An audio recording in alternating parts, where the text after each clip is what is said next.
22,700 men fell in a single day at Antietam. We often blame the bullets, but today we're looking at the faces of the men who actually gave the orders. Because at Antietam, one man's hesitation meant another man's grave. Just weeks earlier, Confederate General Robert E. Lee had won a massive victory at Second Bull Run. For the first time, he carried the war into the North. He wanted to break Northern morale, convince European nations to recognize the Confederacy, and end the war on Southern terms. Standing in his way was Major General George B. McClellan, commander of the Union's Army of the Potomac. His men loved him, and the North believed he was the only commander who could stop Lee. But before a single shot was fired, Lee made a decision that broke every rule of military logic. He split his army. With Union forces nearby, Lee scattered his troops across Maryland to grab supplies and capture the Federal garrison at Harper's Ferry. Lee bet his entire army that McClellan would be too slow to do anything about it. It was an extraordinary gamble. And on September 13th, it blew up in his face. Union soldiers resting near Frederick, Maryland, noticed 3 cigars lying in the grass. Wrapped around them was a copy of Special Order 191, Lee's confidential marching plans. Suddenly, McClellan had the enemy's entire playbook. He knew where every single Confederate unit was, and he knew they were miles apart. When McClellan read the document, he reportedly boasted, "Here is a paper with which, if I cannot whip Bobby Lee, I will be willing to go home." But instead of striking hard and fast, McClellan hesitated. He convinced himself that Lee had well over 100,000 men, vastly overestimating the Confederate strength. Those lost hours gave Lee the one thing he desperately needed: time. Time to scramble his divided forces and gather them around the small farming town of Sharpsburg. By the night of September 16th, more than 100,000 soldiers waited in the dark. By morning, they would face a slaughter. Just before sunrise on September 17th, General Joseph Hooker threw the first punch. He sent his I Corps marching south toward a simple patch of farmland known as Miller's Cornfield. In the morning mist, you couldn't see the enemy. You could only hear them. Then, the world exploded. Within minutes, the cornfield became a slaughterhouse. One Union officer wrote that the corn was cut down as if with a knife. Hooker pushed his men forward again and again, trying to smash Lee's left flank. But Stonewall Jackson was already running to block him. Jackson's men were completely exhausted, but he knew that if his line collapsed, Lee's entire army would go down with it. Without hesitation, Jackson fed his brigades into the cornfield as fast as they arrived.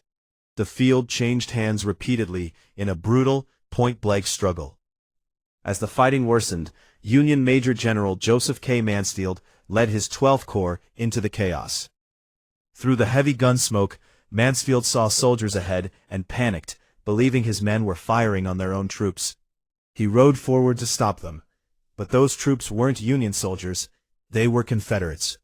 A volley of bullets tore through the smoke. Mansfield was hit in the chest and died the next morning, leaving his corps leaderless and confused in the middle of a bloodbath. Moments later, Major General John Sedgwick marched his division straight into the West Woods. They didn't send scouts ahead, and the thick trees and smoke hid arriving Confederate reinforcements. Suddenly, the Confederates struck Sedgwick from 3 sides at once. In a matter of minutes, thousands of Union soldiers fell. Sedgwick himself was shot 3 times, in the wrist, the leg, and the shoulder. Why did they march blindly into a death trap? Because of a split-second decision by 65-year-old Major General Edwin V. Sumner. Sumner was determined to keep the momentum going. He rushed Sedgwick's men forward so fast that they left their supporting units far behind. When the trap sprang, they stood entirely alone.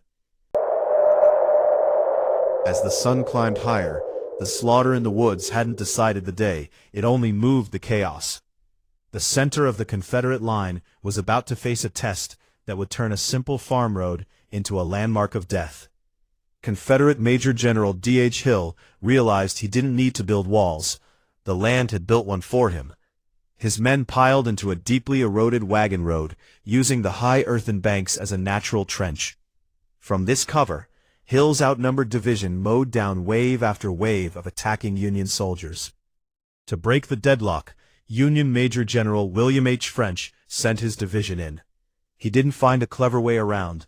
He just kept slamming his men against the road, again and again. It was a bloodbath.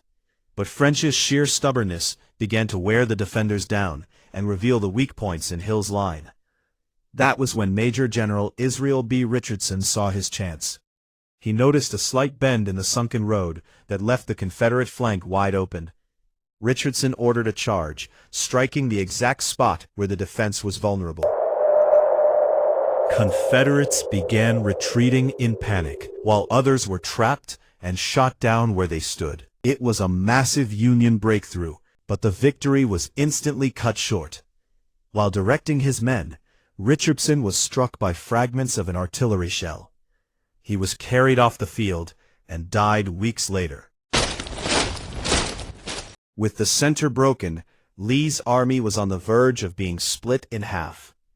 To buy time, Major General John Bell Hood threw his battered Texas Brigade into a desperate counterattack. They didn't heal the breach, but they slowed the Union advance. The cost was horrifying. Hood later reported that his division was cut to pieces. While Hood's men bled, Lieutenant General James Longstreet did the quiet work of keeping the army alive. He personally helped aim artillery pieces, shifted small infantry units, and held the line together with sheer will. Historians agree, without Longstreet's active coordination, the Confederate center would have collapsed entirely that afternoon. By early afternoon, the battle shifted to the Union left, where a narrow stone bridge crossed Antietam Creek. Major General Ambrose Burnside had been ordered to cross hours ago. The stone bridge was a natural bottleneck, and the heights above were heavily defended. What Burnside failed to realize was that there were shallow, easy-to-cross spots in the creek just a short distance away. Instead of looking for another way, Burnside focused entirely on the bridge. Up on the bluffs, Confederate Major General David R. Jones was waiting. He was heavily outnumbered, but he had the high ground. Jones's men rained relentless fire down onto the narrow bridge, turning every Union charge into a suicide run. For 3 hours, Jones's small force held back thousands of Union soldiers. By the time Burnside finally forced his way across, it was 3:30 in the afternoon. Valuable hours had been lost, and a cloud of dust was rising on the southern horizon. That morning, Major General A.P. Hill wasn't even at Antietam. His division was 17 miles away, finishing up the capture of Harper's Ferry. Under a blistering sun, Hill drove his men on a brutal, non-stop march toward the sound of the guns. They arrived at the battlefield just as Burnside's men were about to crush Lee's right flank. Without letting his men rest, Hill immediately threw them into the fight. They slammed into Burnside's exposed flank, halting the Union advance and saving Lee's army. While Hill saved the day for the South, Union Major General William B. Franklin arrived with fresh troops. Many urged him to launch a counterattack against the exhausted Confederates, but Franklin chose caution and held back.